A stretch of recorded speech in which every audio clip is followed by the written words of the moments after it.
Go to bigmancomics.com for the best in action adventure entertainment.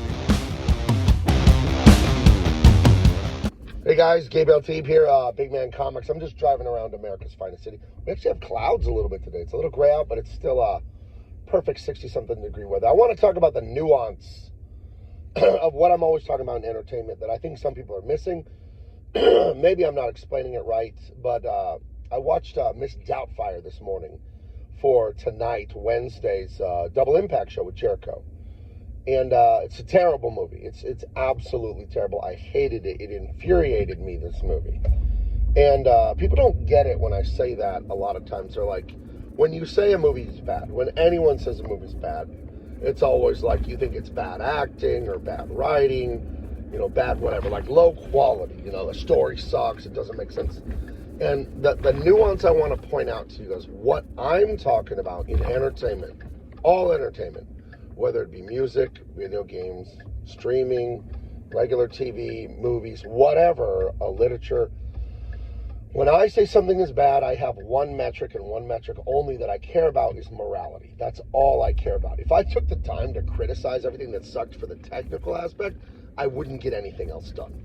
Okay, because there's so much work is terrible in that regard. I don't care about that because that's harmless. That's like getting mad at crappy restaurants. Just don't go to them. If the food is not good, don't go. If the food is poisonous, now we got to call the police. And that's the difference. This is what I'm talking about. The simplest explanation I can give you is junk food. Think of your favorite burger place. I went to In-N-Out last night, got a 4-patty double-double, so I double up. I love that. I doubled up the meat on my double-double. I was quite hungry, and it was just the best thing in the world, right? In-N-Out, California has the best hamburgers. I don't want to hear different. That's not good for you, that food. It isn't good food. It's delicious food, but it isn't good for you. They're frying it in that weird oil. The bun, what is that made of? Like all the refined sugars and starches and all that. So when I talk about a bad movie or music or whatever, that's what I mean. I mean like junk food. Is junk food pleasurable and delicious? Yeah, it's better than most food, right? Junk food is better than most food, but it's bad food. So when I say it's bad food, I don't mean it tastes gross. I mean it's bad for you. So when I say a movie like Deadpool, a movie like Mrs. Doubtfire is a bad movie, that's what I'm getting at. Because I could give a shit about low-budget, poorly written, poorly acted movies, like whatever. I actually like bad movies, like that kind, because they make me laugh. Movies that are poorly written and just terribly acted with stupid things in them, that stuff actually makes me laugh, so I actually enjoy watching those. Those are good to watch with a buddy, your brother, the guys. You watch like the so bad it's good kind of movies with the guys. The immoral stuff like Deadpool and all that, and shockingly to me, Miss Doubtfire, I don't have any tolerance for that. To me, it's filth. And if you want to know why I think this movie is trash, the message, it's a very simple, it's a husband and wife, and she's a business bitch. This is the early mid-90s when this movie came out. And he's more of a free spirit. He's an artist. He's a voice actor for cartoons and this and that. But apparently they established that he's always getting fired. And he's semi-irresponsible, right? The house is messy, and he's fun dad, and she's uptight, stick-up-her-ass lady, and this and that. And he throws a big birthday party at the house, and there's a mess everywhere, and music, and I think there's, like, zoo animals, and she comes home early from work and catches him celebrating his son's birthday, having fun, and that's it. I want a divorce. So right there, we're tapping into the feminist, where women are gods to be worshipped and never questioned and always pleased. That's destructive and horrible for society. That is justified by the movie's plot, and that's awful. So she needs to be perfect and happy. He has to please her at all times or he's wrong.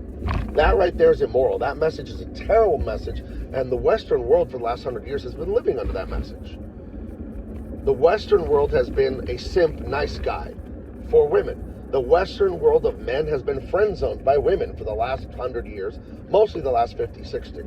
Most men are weak cowards. Yes, dear. You hear that stupid-ass saying that I'll mock any guy that says it, happy wife, happy life. You are an idiot if you believe that. You're a fucking piece of trash if you're that kind of guy. Happy wife, happy life, my ass. You're ruining society living that way, by the way. So knock it off. Be a man. Does this mean to be cruel to your wife or anything like that? Of course not. You be loving, you be kind, but you be righteous. You be a good man. Because being nice is evil. Being nice is wrong. And I'll tell you why. Because being nice is insincere. Being nice is manipulative. You are nice because you want behaviors out of people. You want them to have a certain opinion of you, so they'll do certain things. Don't be nice. Be righteous. Okay, so that's first off with this message to Doubtfire, where she must be pleased or he is evil. Okay, that's fucking stupid. So he dresses in drag or whatever, and if it was made today, they would play up the drag and justify it, but they actually make fun of the drag and all that in the movie, so at least they didn't, like, endorse it in the movie. They were, people were like, oh my gosh, what are you doing, and blah, blah, blah, when it would come up and he would get caught. But the end of the movie is the most sickening part, right? So he plays Mrs. Doubtfire on TV like Mr. Rogers, right, on a kids program, and someone writes to Mrs. Doubtfire that her parents are getting divorced, and, is it really going to be, their family's never going to be together again, this and that and the other. And he says, yeah, and that's okay. And sometimes mommies and daddies have to be apart for everyone to be happier. And if the mommy and daddy don't love each other anymore, they still love the kids. And this is one of the oldest canards of bullshit I've ever heard, and I've heard it for years, and it is factually wrong, that it's better for people to get divorced than for kids to watch their parents fight. That is scientifically proven to be absolutely false. If you believe that, I'm sorry, you've been duped. There's tons of scientific research. I'll put links in the description too for any of you wiseacres that want to disagree with me. There's decades of scientific research showing it is better for parents to scream and yell at each other and stay married for the children's mental health and well-being than to get divorced. The quality of the family is less important than the structure of the family. I took that right from one of the studies. I'll put them in the description. This is absolutely scientific, and it's absolutely narcissistic, selfish rationalization when people say it's better to get divorced and not fight in front of the children.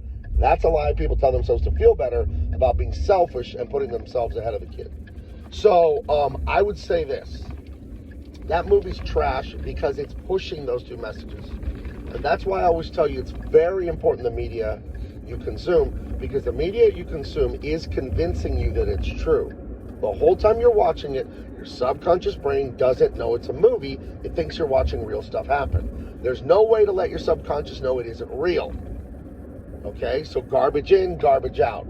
That's why it's very important to protect your mind and spirit from this nonsense.